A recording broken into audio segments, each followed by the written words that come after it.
কোনো সময় কান্নাকাটি করার সময় আসে। নির্জনে আপনাকে আমি কান্নাকাটির জন্য কতদিন অনুরোধ জানিয়েছি।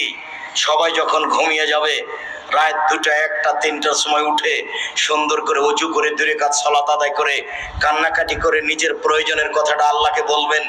তিনি সেই প্রথম আকাশে নেমে অপেক্ষামান আছেন যে আপনি বলবেন, অপেক্ষামান আছেন তিনি যে আপনি কিছু বলবেন। তাই তিনি বলতে থাকেন। রাত 2টা 1টার পরে সপ্তম আকাশ থেকে প্রথম আকাশে নেমে এসে বলেন, মায়া ধুনি ফাস্তা জীবালহু, কে আমাকে ডাকে, আমি তো ডাকে সাড়া দিব। মায়া সুরেন ফাউ দিয়ে হো, কে আমার কাছে কিছু চাই, যে যা চায় আমি তাকে তাই দিয়ে দিব। মায়াস্তাক ফিরুনি ভাগ ফিরালহু, কে আমার কাছে ক্ষমা ভিক্ষা চাই, আমি তাকে ক্ষমা করে দিব। এভাবে চিৎকার করতে চিৎকার করতে থাকেন। আবার বলেন, আপনার আদম, হে আদমের ছেলে মেয়ে শোনো, মাতাও তনে ওরা যাও তানি, তুমি যেভাবে ডাকো আমি সেভাবে থাকি, তুমি যেভাবে আশা পোষণ করো আমি সেভাবে পূর্ণ করে থাকি। আদমের ছেলে মেয়ে শোনো, তুমি যেভাবে ডাকো আমি সেভাবে থাকি, তুমি যেভাবে আশা পোষণ করো আমি সেভাবে পূর্ণ করে থাকি। তুমি আমার কাছে ক্ষমা চাইলে আমি ক্ষমা করে দিই। আল্লাহ উবালি, আমি পরোয়া করি না তুমি কত বড় পাপী, আমি পরোয়া করি না তুমি কত বড় পাপী, আমি পরোয়া করি না তুমি কত বড় পাপী। তুমি যেভাবে ডাকো আমি সেভাবে থাকি, তুমি যেভাবে ডাকো আমি সেভাবে থাকি, তুমি যেভাবে আশা পোষণ করো আমি সেভাবে পূর্ণ করে থাকি। আল্লাহ এভাবে চিৎকার করে থাকেন আর বলতে থাকেন। আর তোমার স্বভাব এমন যে তুমি ল্যাংটা বেটি ছেলে মোবাইলে দেখতে দেখতে দেখতে দেখতে রাত 2টা 3টায় শুয়েছ। চক্ষু ঠান্ডা করে, কলিজা ঠান্ডা করে নগ্ন মেয়ে দেখে জান্নাত কেনার চেষ্টা করো না। ভোর রাত্রে উঠে আল্লাহকে ডাকার হিসাব করো না। আল্লাহকে ডাকতে হলে রাত 10টায় ঘুমিয়ে যেতে হবে, এটাই ঠিক। তাহলে আল্লাহকে ডাকা সম্ভব হবে শেষ রাতে। রাতকে মূল্যায়ন করতে হবে, দাম দিতে হবে, তাহলে আপনি আমার উদ্দেশ্যে পৌঁছিতে পারবেন। যখনই উসমান রাদিয়াল্লাহু তাআলা আনহু কবরের পাশে দাঁড়াতেন তখনই কাঁদতে লাগতেন। কাঁদতে কাঁদতে 2 চোখের পানি একেবারে ঝরে দাড়ি ভিজে যেত।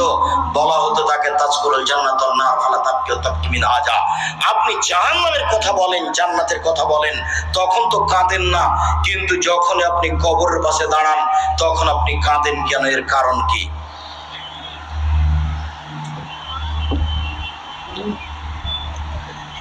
উসমান রাদিয়াল্লাহু তাআলা আনহু বলেন, শুনেন আমি কেন কাঁদি।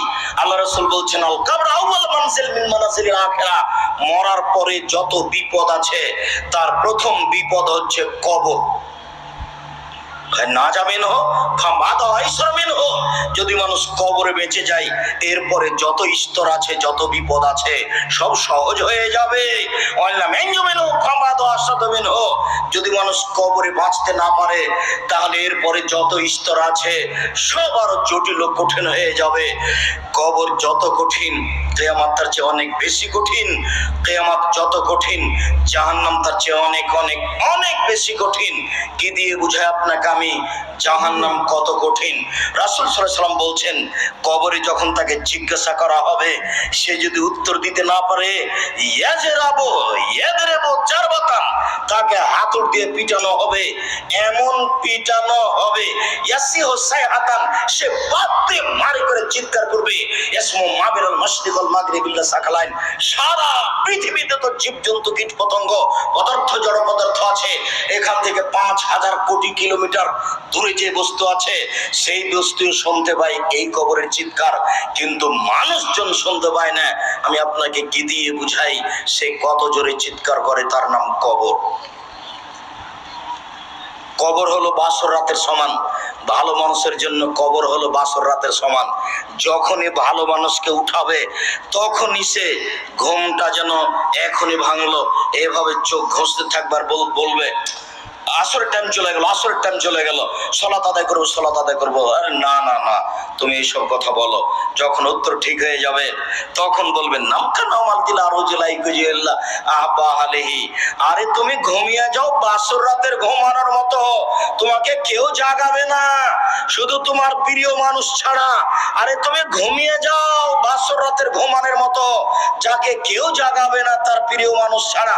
নামকা নাওমাতিল আরুশে, তুমি ঘুমিয়ে যাও বাসর রাতের ঘুমানোর মতো, তোমাকে কেউ জাগাবে না নিজের মানুষ ছাড়া।